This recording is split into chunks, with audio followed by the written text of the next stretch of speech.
कि अरिजीत सिंह की आवाज हंसते खेलते इंसान को रुला सकती है, लेकिन उनकी ये आवाज शायद ही ऐसा कुछ करे।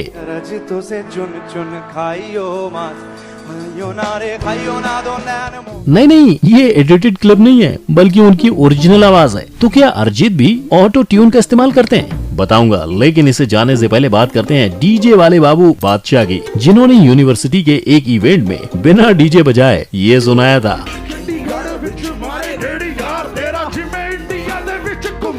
पर इसे सुनते ही वहाँ बैठी ऑडियंस का हाल बेहाल हो गया था।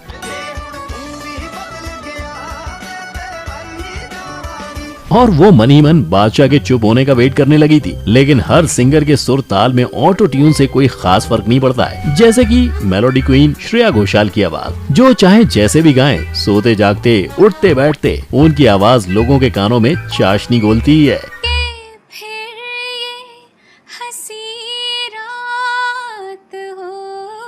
पर इन सिंगर्स की लिस्ट यहीं खत्म नहीं होती। ऐसे और भी कई सिंगर्स के असली सुर ताल और उनके ऑटो ट्यून के कमाल का पर्दाफाश होगा हमारी आज की वीडियो में। Title: singers without auto tune, real voice of singers. Number 1, बादशाह। चलिए शुरुआत करते हैं हमारे डीजे वाले बाबू से, जिनके एक ही गाने का मैं आपको 2 अलग अलग वर्जन सुनाऊंगा।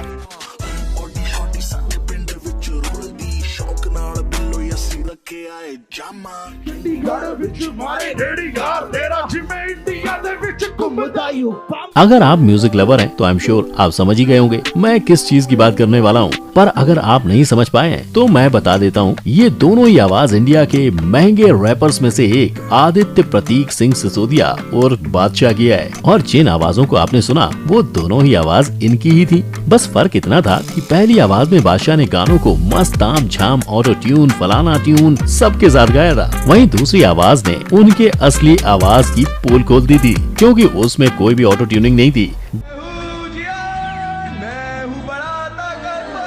दरअसल बात कुछ ऐसी है कि नॉर्मली लोगों के लिए संगीत एक भाषा है जो पूरी दुनिया समझती है, लेकिन बादशाह के केस में मामला थोड़ा उल्टा है, क्योंकि पहले तो इनके रैप्स किसी को समझ नहीं आते हैं, और मान लो कोई बेचारा अगर इन्हें समझ भी लेता है तो वो इनकी असली आवाज सुनकर अपनी समझ को ही कोसने लगता है। लेकिन जानते हो, बादशाह सिंगर चाहे जैसे भी हो, वो दिल के ईमानदार हैं। इसलिए तो उन्होंने खुलेआम ये कहा था कि ऑटो ट्यून की वजह से ही उनके जैसे अनट्रेन्ड सिंगर्स इंडस्ट्री में गुजारा कर पाते हैं। पर अब इन्हें कौन बताए कि आप तो ऑटो ट्यून का इस्तेमाल करके गाने गा लेते हो और वो भी हिट हो जाते हैं। लेकिन आपके ऑटो ट्यूनिंग वाले कल्चर से पहले भी म्यूजिक इंडस्ट्री चलती थी, और तब के गानों का रीमेक भी आप ही लोग बार बार बना कर चला रहे हैं। नंबर 2, गुरु रंधावा। प्रॉपर पटोला, तैनू सूट सूट करता, बन जा तू मेरी रानी जैसे कई हिट गानों के सिंगर गुरशरणजोत सिंह रंधावा, जिन्हें हम गुरु रंधावा के नाम से भी जानते हैं, वो अपने पार्टी नंबर्स के लिए पूरे इंडिया में काफी पॉपुलर हैं, क्योंकि पंजाबी हिंदी फ्यूजन मिक्स्ड इनके गाने हर पार्टी में आग लगा रहे होते हैं। लेकिन इनकी जिस आवाज की वजह से इनके गाने इंडिया की हर पार्टी की जान होते हैं, क्या वाकई में इनकी आवाज इतनी दमदार है? इससे पहले कि आप लोग ये सोचो कि मैं ऐसा बेतुका सवाल पूछ क्यों रहा हूँ, मुझे ये बताओ, आप लोग जानते हो ना कि आजकल सिंगिंग के लिए ऑटो ट्यूनिंग का इस्तेमाल करना कितना कॉमन हो गया है। आखिरकार इसी तरीके की मदद से तो सभी सिंगर्स अपनी बकवास से बकवास आवाज को भी टेक्निकली सही कर देते हैं, जिसके बाद उनका चाहे गला खराब हो या फिर फटा हो, रिकॉर्डिंग में कोई दिक्कत नहीं आती है। तभी तो आजकल आया हुआ हर सिंगर साक्षात सरस्वती माता का आवाज अपने गले में लेकर उतरता है, जिसके बाद हम उस सिंगर की आवाज की तारीफ ऐसे करते हैं जैसे पता नहीं कौन सी लेडी गागा गा रही हो। यकीन नहीं होता तो खुद ही अपने फेवरेट गुरु रंधावा की आवाज बिना ऑटो ट्यून के सुन लीजिए। जिस हिसाब ना हस दिया ओ लगदी पंजाब दिया। सुन लिया कैसे शेर की तरह दहाड़ लगाकर गाना गाने वाले गुरु बिना ऑटो ट्यून के दिवाली के फुस की बॉम्ब की तरह गाते हैं। अब ये सब जानने के बाद मैं ये तो नहीं कहूँगा कि इनकी आवाज कैसी थी, पर ये जरूर कहूँगा कि इनसे ज्यादा दमदार तो ट्रेन में गाना गाने वाले बच्चों की आवाज होती है, जो बिना माइक इंस्ट्रूमेंट या ऑटो ट्यून के भी पूरे डब्बे में सबके कानों तक अपनी असली आवाज पहुँचा देते हैं।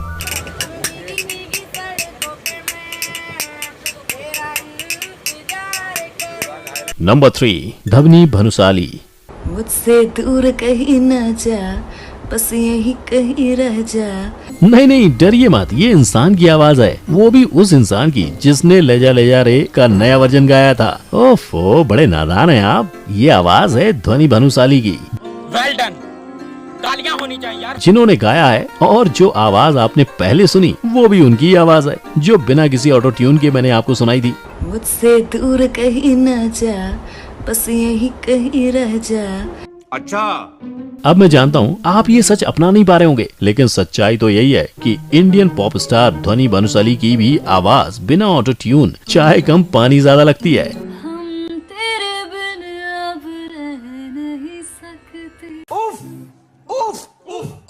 क्योंकि ये आवाज गानों में तो पतली और पेपी होती है, लेकिन बिना म्यूजिक के काफी ज्यादा भारी होती है। फिर भी ये अपनी इसी आवाज के बलबूते पर आज इंडियन पॉप स्टार बन गई हैं, क्योंकि इनका म्यूजिक सिंगल रास्ते रिलीज के बाद 1 मिलियन व्यूज के साथ देखे जाने वाला पहला वीडियो था। पर तब शायद लोग ये जानते नहीं थे कि ये भी इंडस्ट्री की बाकी सिंगर्स की तरह ही ऑटो ट्यूनिंग का ही इस्तेमाल करती हैं, क्योंकि अगर उन्हें पता होता तो शायद वो इनके गानों को सोच समझ कर सुनते। खैर मुझे उससे क्या, मैं तो यहाँ आपको धोनी की असली आवाज सुनाने आया हूँ, तो एक बार फिर सुना देता हूँ। खुदा खुद भी दे जन्नतें सच कहूँ। पर ये सुनने के बाद मैं एक बात जरूर कहना चाहूंगा, जितना मैं जानता हूँ सिंगर्स तो लोगों को वही याद रहते हैं जिनकी आवाज 100 साल बाद भी वही जादू बिखेरती है जो रिकॉर्डिंग के वक्त 100 साल पहले बिखेरती थी। ऐसे में ऑटो ट्यून की बदौलत ये गाने तो गा देंगे, लेकिन लोग इन्हें कितने दिनों तक याद रखेंगे इसकी कोई गारंटी नहीं है। नंबर 4, श्रेया घोषाल। अब अगली सिंगर की जितनी तारीफ की जाए उतनी कम है, क्योंकि इन्होंने ऑटो ट्यूनिंग के जमाने में अपनी असली आवाज का जादू और नशा ऐसे बिखेरा है कि इन्हें उसके सम्मान में 4 नेशनल अवार्ड्स और 7 फिल्म फेयर अवार्ड्स मिले हैं। Favourite singer Shreya Ghoshal.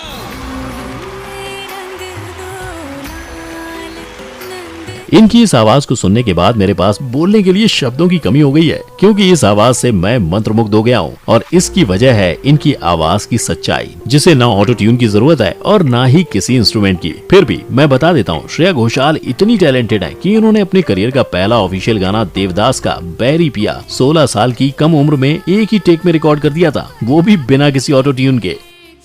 ऐसे में ये कहना बिल्कुल गलत नहीं होगा कि श्रेया का शायद ही कोई ऐसा गाना होगा जो किसी को पसंद नहीं आया हो, और ये बात खुद श्रेया भी बहुत अच्छे से जानती हैं। इसीलिए तो अपने फैंस को ट्रीट देने के लिए वो सोशल मीडिया पर भी अपनी मेलोडी अपने फैंस को अक्सर सुनाती रहती हैं, जिसको सुनने के बाद ऑटो ट्यून छोड़ो, मुझे तो दुनिया के सारे ट्यून्स बेट्यून्स लगने लगते हैं। हालांकि अगर आपको ऐसा लगता है कि श्रेया की आवाज का जादू सिर्फ हिंदी सिनेमा तक ही है, तो जरा अपने कान को खोलकर सुनिए, इनकी आवाज बंगाली सिनेमा में भी लोगों के कानों में ऐसे ही रस घोलती है।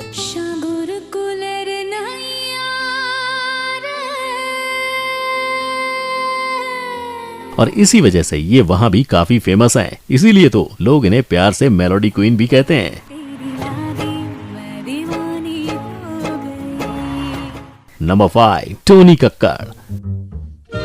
अब इन जनाब की तो क्या ही बात करें, इनकी बहनें अपनी आवाज के दम से जगरातों से म्यूजिक शोज की जज बन गई हैं, और ये है कि उनका आंचल थामे ऑडियंस को बस रिपीट पे रिपीट लिरिक्स सुनाए जा रहे हैं।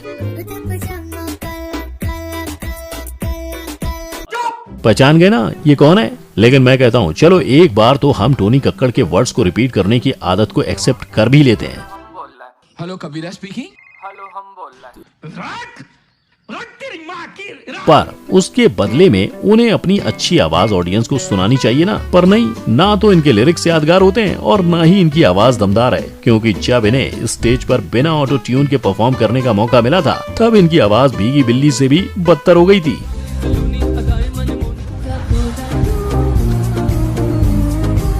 वहीं फिल्म्स और एल्बम्स में टेक्नोलॉजी का भरपूर उपयोग करते हुए ये ऐसे गाते हैं जैसे मानो इनकी सांस में संगीत की धारा बहती हो। मैं सही कह रहा हूँ दोस्तों, अगर मैंने कोका कोला का ये वर्जन पहले सुना होता ना, तो इस गाने पर थिरकने वाले हर बंदे को फौरन श्राप दे देता, क्योंकि टोनी वैसे तो अपने लिरिक्स को लेकर पहले से ही ट्रोल होते रहे हैं, लेकिन फिर भी मुझे लगता था कि थोड़ा सीखने के बाद शायद ये हमें अच्छे और बिना लिरिक्स को रिपीट किए कोई गाना दे दें। पर अब इनकी असली आवाज सुनने के बाद मुझे और आप सबको इनके प्रकोप से कोई अच्छा और बिना ऑटो ट्यून वाला सिंगर ही बचाए।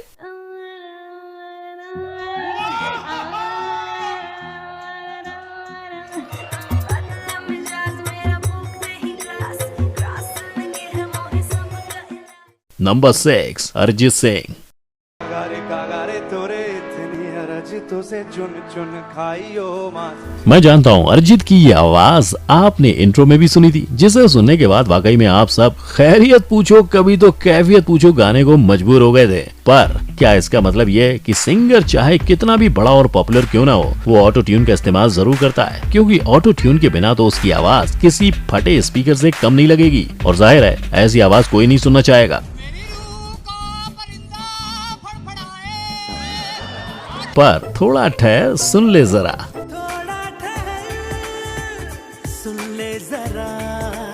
क्योंकि अगर पहली आवाज अरिजीत की थी तो अब ये आवाज किसकी है? तेरे बिना क्या वजूद मेरा। अरे मेरे भाइयों और उनकी बहनों और उनकी भाभीियों, सोच में मत पड़ो, ये दोनों आवाज अरिजीत की ही है और दोनों में ही ना कोई ऑटो ट्यून था ना ही कोई म्यूजिक। दरअसल हुआ कुछ यूँ था कि एक लाइव कॉन्सर्ट के वक्त माइक में टेक्निकल समस्या उत्पन्न हो गई थी, जिसकी वजह से अरिजीत के नादान परिंदे नादान कम और कानों को तकलीफ देने वाले परिंदे ज्यादा लग रहे थे। और इसी वजह से परेशान होकर अरिजीत ने खुद ही टेक्निकल टीम को माइक ठीक करने को बोला था और उसके बाद कॉन्सर्ट को आगे बढ़ाया था। केवल इतना ही नहीं, अरिजीत तो इतने ओरिजिनल सिंगर हैं कि वो अपने गानों में ऑटो ट्यूनिंग के इस्तेमाल के सख्त खिलाफ होते हैं और उन्हें ये बिल्कुल नहीं पसंद है कि कोई भी कंपोजर या म्यूजिक डायरेक्टर उनकी आवाज के साथ छेड़छाड़ करे। इसीलिए तो जब वजह तुम हो मूवी में उनके गाए हुए गाने पल पल दिल के पास में ऑटो ट्यूनिंग का इस्तेमाल किया गया, वो गुस्से से आग बबूला हो गए थे और ट्विटर पर ही उन्होंने म्यूजिक कंपोजर को खरी खोटी सुना दी थी। मतलब बात सिर्फ इतनी है कि हर सिंगर को ऑटो ट्यून की जरूरत नहीं होती, क्योंकि कुछ सिंगर्स की आवाज वाकई में बहुत सुरीली है, जिसे जितनी बार सुनो उतना और ज्यादा सुनने का मन करता है। पर ऑटो ट्यून के खिलाफ आवाज उठाने वाले अरिजीत अकेले नहीं है। इस लिस्ट में सुखविंदर सिंह का नाम भी है, जिन्होंने पिछले 20 सालों में कुछ गानों को छोड़कर सभी गाने बगैर ऑटो ट्यून के गाए हैं। हालांकि हाल अब ऐसा हो गया कि इंडस्ट्री में आने वाले सभी नए सिंगर्स धड़ल्ले से ऑटो ट्यून का इस्तेमाल करते हैं और कई बार तो पुराने ही गानों का रीमेक बना देते हैं, जिसकी वजह से इंडस्ट्री से ओरिजिनलिटी गायब होती जा रही है। ये बात खुद सुखविंदर सिंह ने एक इंटरव्यू में कही थी। पर क्या आप भी सुखविंदर सिंह की इस बात से सहमत हैं? हमें कमेंट में जरूर बताएं। और अगर इन सिंगर्स की असली आवाज ने आपके होश और आपकी नींद दोनों उड़ा दी हो तो इस वीडियो को लाइक, शेयर और चैनल को सब्सक्राइब जरूर करें। साथ ही हमारी कोई भी अपडेट मिस ना हो, इसलिए उस बेल आइकन को भी हिट करना ना भूलें। फिर होगी आपसे मुलाकात किसी और नई खास बात के साथ।